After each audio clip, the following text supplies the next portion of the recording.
Martin Luther सुधारक ने लगभग 500 साल पहले लिखा था, जिस किसी को भी आप अपना दिल देते हैं और जिस पर आप भरोसा करते हैं, वही वास्तव में आपका भगवान है। अब सड़क पर चलने वाला आम व्यक्ति खुद को मूर्ति पूजक के रूप में नहीं देखेगा। उन्हें यह विचार पसंद नहीं आएगा कि उन्हें मूर्ति पूजक कहा जाए। लेकिन मुझे आपको बताने दीजिए, अगर पैसा या सुख या करियर या कोई शौक प्रभु की पूजा करने से, चाहे वह निजी रूप से हो या प्रभु के दिन पर, अधिक महत्वपूर्ण हो जाता है, तो आप बहुत अच्छी तरह से मूर्ति पूजक के रूप में योग्य हो सकते हैं। अब मुझे पता है कि यह काफी कठोर भाषा है, लेकिन मैं चाहता हूं कि आप इसे समझें। चैनल मत बदलें। मुझे वास्तव में चुनौती में कुछ जोड़ने दीजिए। यह संभव है कि आप धार्मिक गतिविधियों में शामिल हों, लेकिन भगवान से कोई संबंध न हो। देखिए, प्रभु यहेजकेल के माध्यम से निर्वासितों को दिखाने जा रहे हैं कि यरूशलेम को नष्ट करने की आवश्यकता क्यों है, और यह कितना मूर्खतापूर्ण है कि वे यरूशलेम पर भरोसा करते हैं बजाय कि स्वयं प्रभु पर। याद रखें, प्रभु निर्वासितों को पश्चाताप की ओर ले जाने का प्रयास कर रहे हैं। अब यहां अध्याय 8 से 11 में यहेजकेल को एक दर्शन दिया गया है। प्रभु एक चमकदार मानव समान आकृति के रूप में प्रकट होते हैं, जो इस दर्शन में यहेजकेल को यरूशलेम शहर में वापस ले जाते हैं। वास्तव में यह दर्शन उसे यरूशलेम में मंदिर के आंतरिक प्रांगण में ले जाता है। अध्याय 8 की 3री आयत में यहेजकेल ईर्ष्या की मूर्ति, जो ईर्ष्या को उकसाती है, देखते हैं। खैर, यह ईर्ष्या की मूर्ति एक मूर्ति है। संभावना है कि यह देवी अशेरा की मूर्ति थी। हमें 2 राजा अध्याय 21 में बताया गया है कि वह संभवतः खाम बाल की प्रेमिका थी। अब 4थी आयत कहती है कि यहेजकेल इस्राएल के परमेश्वर की महिमा ओर देते हैं। खैर, यह प्रभु की उपस्थिति का एक भौतिक प्रकट होना है, जो अब एक चमकदार बादल के रूप में प्रकट हो रहा है। तो स्पष्ट रूप से हमारे पास यहां एक समस्या है। परमेश्वर की महिमा मंदिर में किसी मूर्ति के साथ कोई स्थान साझा नहीं करेगी, और स्थिति को और भी खराब करने के लिए 10वीं आयत हमें बताती है कि यहेजकेल दीवार पर चारों ओर हर प्रकार के रेंगने वाले जीवों की खुदाई देखते हैं। दूसरे शब्दों में, लोग अब सृष्टिकर्ता के बजाय जानवरों की पूजा कर रहे हैं। ये सब नहीं है। 11वीं आयत हमें बताती है कि 70 आदमी इन जानवरों के सम्मान में धूप जला रहे हैं।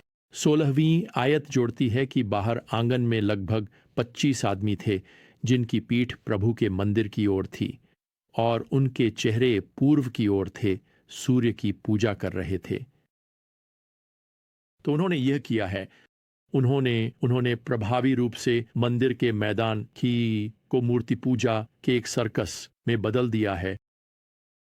खैर, अपने नबी के सामने इस दृष्टि के साथ प्रभु अब यहां 18वीं आयत में कहते हैं, इसलिए मैं क्रोध में कार्य करूंगा। मुझे यकीन है कि भगवान ऐसा करेंगे। वह दिव्य न्याय में आगे बढ़ने वाले हैं, और प्रभु अब यहां अध्याय 9 में यह स्पष्ट करना शुरू करते हैं कि यह कैसा दिखता है। प्रभु पहली आयत में कहते हैं, शहर के जल्लादों को पास लाओ, और इसके साथ इस दृष्टि में 6 पुरुष हथियारों के साथ प्रकट होते हैं, और एक 7वां जो लिनन में पहना हुआ है, जिसके पास दूसरी आयत में उसकी कमर पर एक लेखन का केस है। यह 7वां व्यक्ति यरूशलेम से गुजरता है, और वह उन लोगों के माथे पर निशान लगा रहा है। 4थी आयत कहती है, जो शहर में की जा रही सभी घृणित चीजों पर आहें भरते और कराहते हैं। दूसरे शब्दों में, ये प्रभु के वफादार अनुयायी हैं जो शहर में रहते हैं, और वे हो रही मूर्ति पूजा के बारे में कराह रहे हैं। उन्हें भगवान द्वारा बचाया जाएगा। यहेजकेल जो देखता है, उससे वह निश्चित रूप से तबाह हो जाता है, लेकिन प्रभु उसे यहाँ 9वीं आयत में याद दिलाते हैं, इज़राइल और यहूदा के घर की दोष बहुत बड़ी है। मैं उनके कर्मों को उनके सिर पर लाऊंगा। वास्तव में भगवान अपनी महिमा को किसी मूर्ति के साथ साझा नहीं करेंगे। अब इस दर्शन के बीच में तीसरी आयत हमें बताती है, इस्राएल के भगवान की महिमा घर की दहलीज तक ऊपर उठ गई थी, जहां यह महिमा का बादल भगवान की उपस्थिति का प्रतिनिधित्व करता है।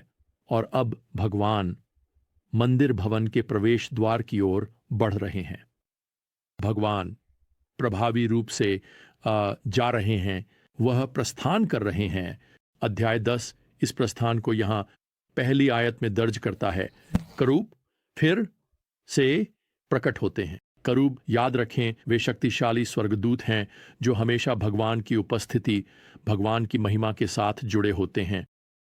आयत 18 हमें बताती है, प्रभु की महिमा घर की दहलीज से बाहर गई और करूबों के ऊपर खड़ी हो गई।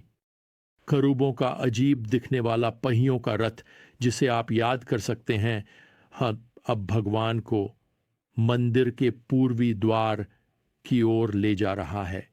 वह अब प्रतीकात्मक रूप से मंदिर और यरूशलेम से प्रस्थान कर रहे हैं। और मैं आपको बताना चाहता हूँ, यह एक दुखद दिन है। यह इज़राइल के इतिहास में एक दुखद क्षण है।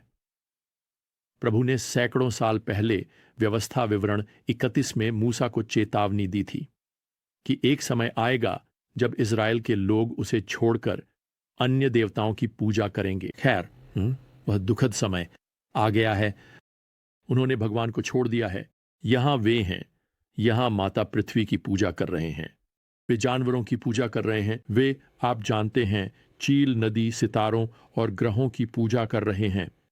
खैर, अब भगवान उन्हें उनकी मूर्ति पूजा के परिणामों के लिए छोड़ देते हैं।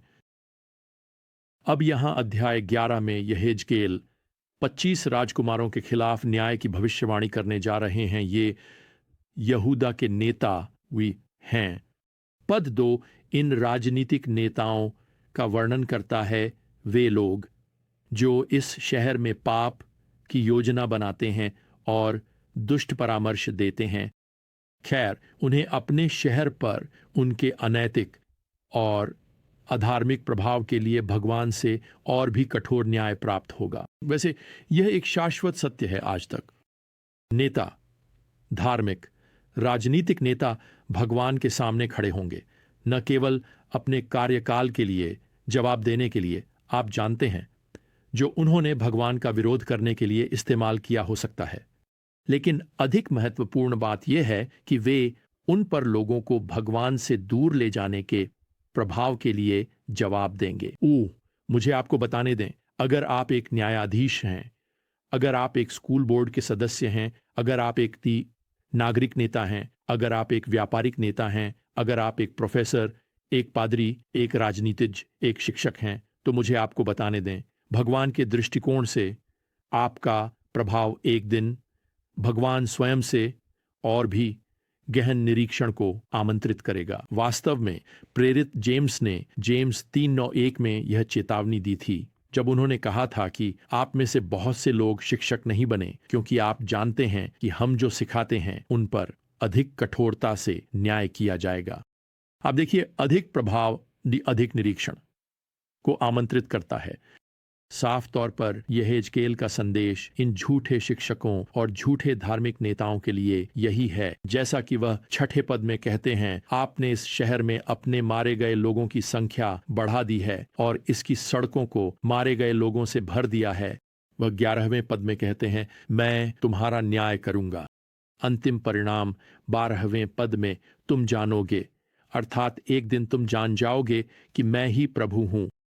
अब जैसा कि हमने इन भविष्यवाणियों में अक्सर देखा है, इन न्यायों के बीच प्रभु आशा की एक किरण देते हैं। यहाँ पद 14 से 20 में निर्वासितों के लिए पश्चाताप को अपना लक्ष्य बनाते हुए भगवान उन्हें सुरक्षा का वादा करते हैं। यहाँ तक कि जहाँ वे बाबुल में बस गए हैं, वह उन्हें वादा करते हैं कि वे भविष्य में वादा किए गए देश में लौटेंगे। भगवान यहाँ एक आध्यात्मिक जागृति का भी वादा करते हैं। आप देख सकते हैं, यह भविष्यवाणी भविष्य में बहुत दूर तक देखती है, जब तक कि पृथ्वी पर यीशु मसीह का शासन नहीं आ जाता, जब भगवान के चुने हुए लोग इज़राइल पश्चाताप में लौटेंगे, जो वे क्लेश काल के अंत में करेंगे। वे एक पूरे राष्ट्र के रूप में लौटेंगे। और उस मसीहा को स्वीकार करेंगे जो पृथ्वी पर लौट रहा है। वास्तव में पद 19 में प्रभु का यह वादा है, मैं उन्हें एक हृदय दूंगा और उनके भीतर एक नई आत्मा डालूंगा। मैं उनके मांस से पत्थर का हृदय निकाल दूंगा और उन्हें मांस का हृदय दूंगा, ताकि वे मेरी विधियों पर चलें और मेरे नियमों का पालन करें और उनका पालन करें, और वे मेरे लोग होंगे और मैं उनका भगवान बनूंगा। आप देख सकते हैं वह क्षण नए वाचा की पूर्ति है जिसके बारे में यिर्मयाह ने अध्याय 31 में बात की थी। यहेजकेल इसके बारे में फिर से अध्याय 36 में बात करेंगे। हम वहां पहुंचेंगे, लेकिन एक दिन राष्ट्र प्रभु की ओर मुड़ेगा। वह राष्ट्र जिसने उनके पहले आगमन में उन्हें क्रूस पर चढ़ाया। खैर, वे राजा का अनुसरण करेंगे जब वे उनके दूसरे आगमन पर उन्हें ताज पहनाएंगे। अब यहेजकेल की दृष्टि हमें दिखाती है कि प्रभु की महिमा अब यरूशलेम से ऊपर उठ रही है, यरूशलेम को छोड़ रही है। और विशेष रूप से ध्यान दें, वह जैतून के पर्वत से जा रहे हैं। पद 23 कहता है, शहर के पूर्वी ओर। मैं आपको कुछ रोमांचक बताता हूं। बाइबल में हमें बताया गया है कि एक दिन यीशु मसीह लौटेंगे और वह कहां उतरेंगे? यहीं जैतून के पर्वत पर, उसी स्थान पर जहां परमेश्वर की महिमा ऊपर उठी थी। यीशु मसीह हमारे महिमामय परमेश्वर और उद्धारकर्ता एक दिन उतरेंगे। वह जैतून के पर्वत पर, इसी स्थान पर उतरेंगे। अब सुनिए, सवाल यह है कि जब वह भविष्य में लौटेंगे तो क्या आप उनके साथ होंगे?